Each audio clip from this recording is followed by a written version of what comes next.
नमस्ते साथियों। लल्लन टॉप की लंबी यात्रा में हमने अनगिनत शो किए, लेकिन एक एपिसोड ऐसा था जिसने मेरी सोच की जड़ें हिला दी। क्या खुदा है। मुझे लगा कि जिस मुल्क में धर्म और आस्था पर हर वक्त शोर रहता है, वहाँ एक गंभीर और तार्किक चर्चा क्यों ना हो। मैंने दो विद्वानों को एक साथ बिठाया, जावेद अख्तर साहब और मुफ्ती शमाइल नदवी जी। मेरा मकसद सीधा था, विश्वास और तर्क के बीच की उस बारीक सरहद को टटोलना। लेकिन तब मुझे इल्म नहीं था कि भगवान के वजूद पर बात करना मुझे खुद लल्लन टॉप के वजूद से दूर कर देगा। शो तो ज़बरदस्त रहा, लोगों ने सराहा भी, मगर इंडिया टुडे के गलियारों में इसकी प्रतिक्रिया कुछ अलग थी। मुझे धीरे धीरे यह एहसास होने लगा कि मैनेजमेंट और संस्थान के शीर्ष नेतृत्व को यह बहस रास नहीं आई।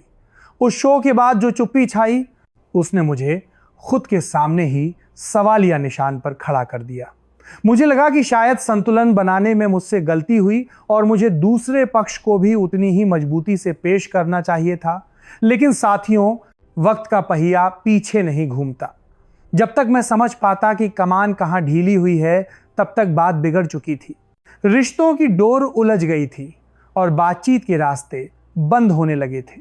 जिन आंखों में पहले प्रशंसा दिखती थी, वहां अब एक अजीब सी दूरी और सन्नाटा था। पत्रकारिता मेरे लिए सिर्फ रोजी रोटी नहीं, एक गहरा जुड़ाव है। मेरा उसूल है कि अगर जिस घर में आप रह रहे हैं वहीं के बुजुर्ग आपसे किनारा कर लें, तो वहां रुकने का कोई मतलब नहीं रह जाता। जब बात वफादारी और स्वाभिमान के बीच आकर फंसी, तो मैंने अपने आत्मसम्मान को गले लगाया। मैंने फैसला किया कि अब फिर से जीरो से शुरू किया जाए, फिर से विद्यार्थी बनकर जमीन पर उतरा जाए और उन लोगों की आंखों में झांका जाए जिन्हें मुख्यधारा का मीडिया अक्सर नजरअंदाज कर देता है। अब समय था एक नई लकीर खींचने का। आज मेरे पीछे कोई बड़ा धारा के साथ उससे पर साल की दारा का मीडिया घराना या चमकता हुआ ब्रांड नहीं है। मैं आज तन्हा खड़ा हूं, अपनी जुबान और अपनी कलम के भरोसे।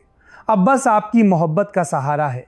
आज मैं आपसे बहुत ही निजी और जज्बाती अपील कर रहा हूं। इस वीडियो को आज इतना फैला दीजिए कि यह हर उस शख्स तक पहुंचे जिसने लल्लन टॉप को अपना प्यार दिया है। लोग कह रहे हैं कि सौरभ का वक्त खत्म हो गया, लेकिन मैं कहता हूं कि यह तो अभी बस शुरुआत है।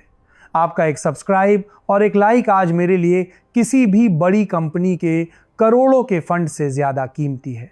इस चैनल को अपनाइए, क्योंकि यह सिर्फ एक मंच नहीं, हमारे बीच के अटूट विश्वास की नई इबारत है।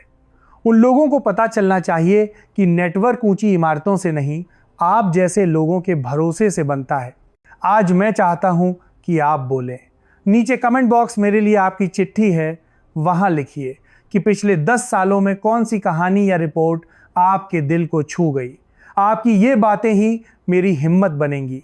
मैं खुद हर कमेंट पढ़ूंगा, क्योंकि आज मुझे आपकी सबसे ज़्यादा ज़रूरत है। चलते चलते बस इतना ही।